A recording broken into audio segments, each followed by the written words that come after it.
What's going on, guys, and welcome back to the channel. I'm Chris and this is 4K Motoring. We are steering into the new year with a couple projects. First one we're going to be taking on is going to involve our 2001 Corvette. We've got a new steering wheel, performance steering wheel from Revesol we're going to be installing. This shouldn't be a super difficult, maybe a bit tedious as most of the projects are, but not super difficult install. I'm going to show you what tools you need and how to do it. We're going to go ahead and swap it out. Let's get to it.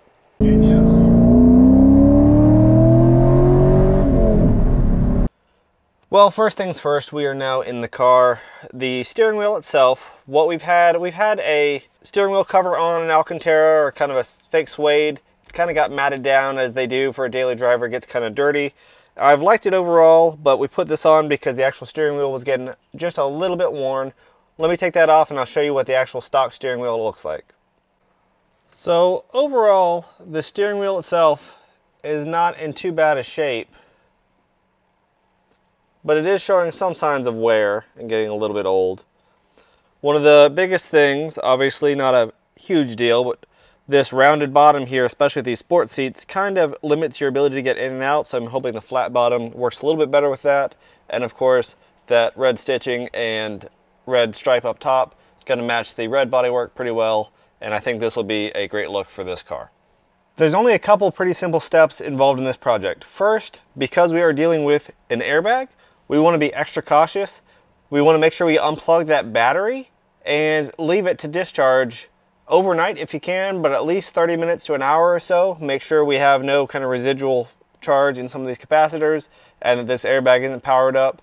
We should just be straight unplugging it. It shouldn't cause a big issue, but just be careful. There's a lot of ways to go wrong when you're playing with airbags. Once we have that done, there's going to be two bolts, one on each side here. They're going to be a T30 and they're going to be a little bit difficult to get to. After that, there is a single nut in the center of the steering wheel that holds it on. Usually, from what I've seen, these things after 20 years of driving and age and temperature are pretty stuck on. There's a very specific steering wheel puller for these GM steering wheels. I'll link that in the description below and I'll show you how to use it. This upgrade is one of the few things that you're going to do that you're actually going to be touching every time. So it pays to get a good one. The one I went with was from Revesol, and they're a pretty well-known company. I know a lot of people that have used their steering wheels, and from what I see, the quality looks actually really impressive. They run about $250 is what I got mine from for just the leather version, not any of the carbon fiber versions from eBay, and I'll put their listing down below. There was a couple other companies that had some Alcantara versions or some kind of differently contoured versions that may have been contoured a little bit better, but their price differential was huge. So we're going to work on getting these two T30s out. Let's see how it goes. Just to illustrate what worked for me, I used a little 1/4-inch drive ratchet with a short extension on a T30, and that worked best for me. Steering wheel turns sideways. You may have to make sure you have the ignition lock, the column lock, released before you pull the battery, just for your benefit. These bolts, you can see where they are on both sides. They hold the airbag on. The way I found it easiest is to have the steering wheel turn sideways, just like this, and go from the top here to be able to get to this bolt, and then rotate the steering wheel the other way to get to the top bolt again on the other side. Be cautious about the actual plastic bezel here. I did bump it once and got a little nick, so make sure you put like a pad or towel there. Learn from my mistakes. Okay, most of the videos that I found didn't really show the exact steps to take this airbag off. Nothing involves cutting. Actually, none of it involves tools or cutting. It's really easy to take this airbag out.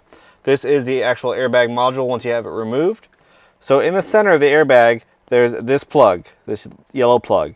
There's going to be this little tab in it.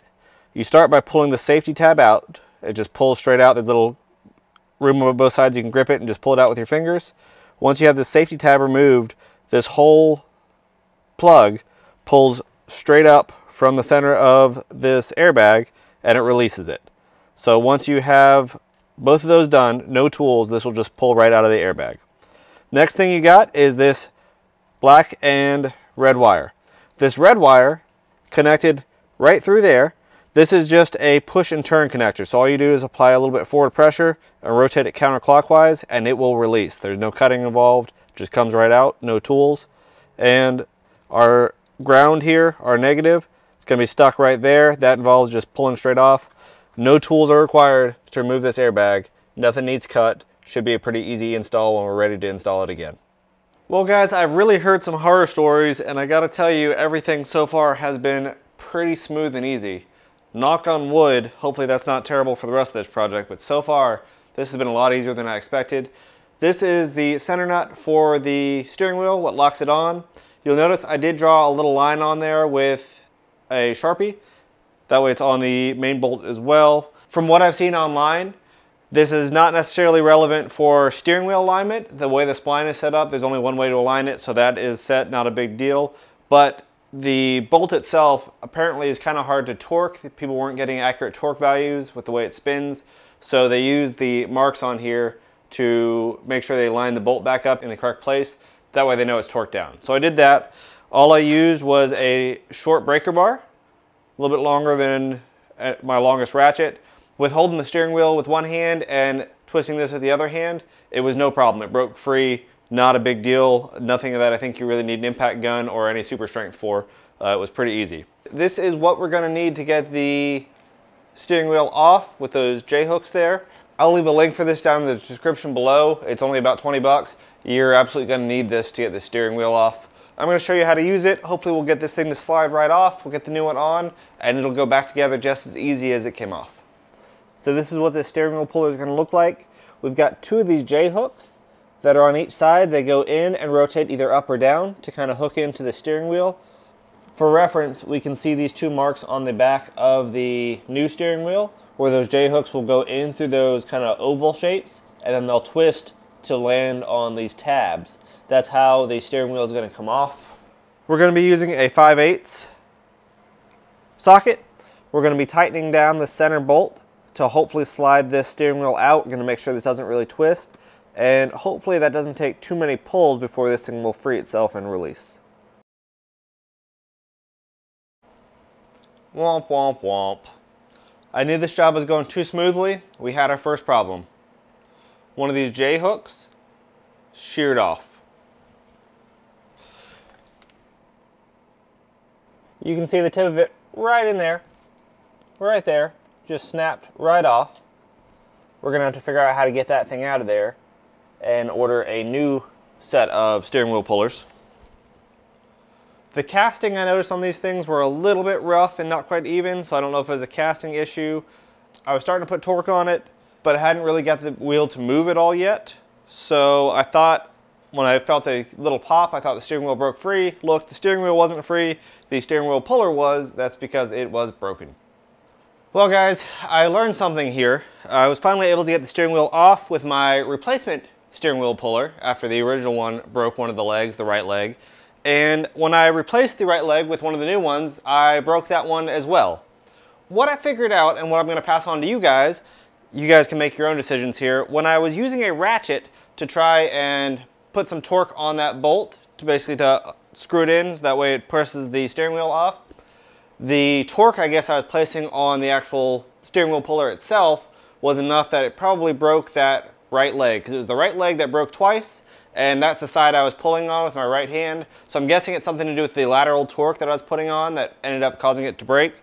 What did I end up using was a little electric impact wrench on like a medium setting, not a super strong setting, but just enough that it makes constant forward movement. And that seemed to be just the ticket without putting a lot of torque on the actual steering wheel puller itself, and it lifted the thing right off. All right, so this cord is obviously going to feed right through that hole, just like that. And we're left with this shaft here. Now, if you look at the spline on the steering wheel itself, or on the shaft itself, it's got a kind of a unique shape on the top and bottom, so the steering wheel can only fit on one direction.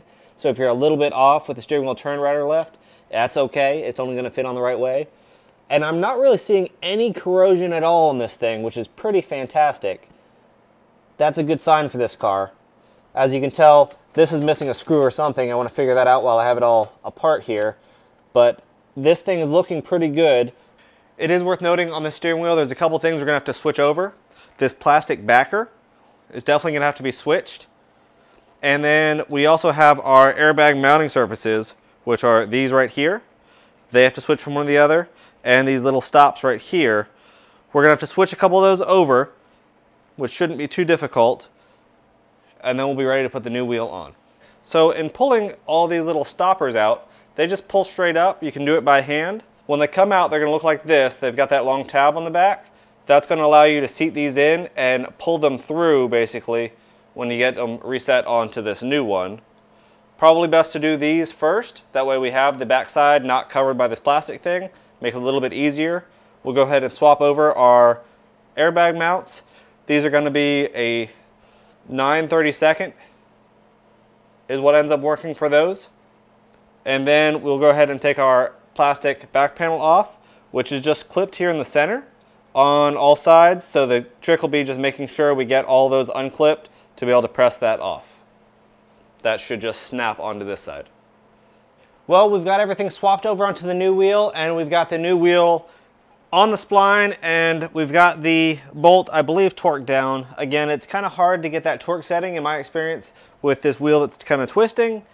I went very slow with the impact to get it on, and I did check that this alignment mark was on all the way, backed it off once or twice just to make sure that we were seated correctly, and I have this steering wheel seated to the correct depth like the old one was, and I have our alignment marks aligned just as the old one was, so I believe we're back in the same place with this. It's pretty tight. I don't imagine that coming off. We made sure we ran our airbag cable through there. We have our grounding point there and our push connector place right there. We're going to go ahead and get our airbag in exactly the way the other one came out. We're going to put that one back in. We're going to rotate the wheel sideways and get our two bolts here, the T30s, back in. And we have our airbag back in place. Everything is torqued down and mounted. Man, this thing looks good. This thing is a whole lot more modern looking than it was before. I think it matches the red car very well. Very happy with this. I can get in and out with this sports seat with these little bolsters a little bit easier with that flat bottom. I think it looks great. Let's go ahead and get the battery connected back. Make sure airbag doesn't explode first off, and make sure that the horn still works. As long as everything is good to go, we have a successful job, and it really is that easy. The one problem I had was breaking the steering wheel puller, and I think that's because the way I was using the ratchet to try and apply torque to it. When I switched the impact gun on a very slow to medium speed, just enough to keep the bit moving, I had a lot more success. So realistically, I would recommend that. Don't go crazy with it, but just get it on the lowest setting that it'll keep moving forward, and you'll have a great time. This thing is pretty easy. Everything went very smoothly, and realistically, if you did that, this would take less than an hour. Hope you guys approve of this mod. Like I said, steering wheel is possibly the most touched feature of your vehicle, the thing you're going to have the hand on the most. Might as well get something you're really happy with. This was not a difficult job, and to be honest, this Revesol wheel, they have a couple different material finishes that you can go with. Really not that expensive. There are a couple more expensive options if you really want to have something special, but bang for the buck, I think this is pretty fantastic. Like I said, I'll have a list of the equipment that you need, the tools that you need to get this job done, as well as the steering wheel puller, what you're going to need. Not very difficult at all, went pretty quickly. If you haven't already, make sure you hit that subscribe button. If you like this mod or you like this steering wheel, make sure you hit that like button on this video. If there's anything else you want to see, any other mods that you want to see, or any questions you have, let me know in the comments below. I'll tell you the things I have on the agenda for this car soon is we're going to get an MGW shifter to compare with the Fidanza kind of cheap eBay shifter, just to see if there's a difference in short throw shifters, if this $80 one is truly competitive with the $400 ones. We've got some things going on with the Ducati and a couple other videos coming soon. Make sure you're following, and we'll see you next time.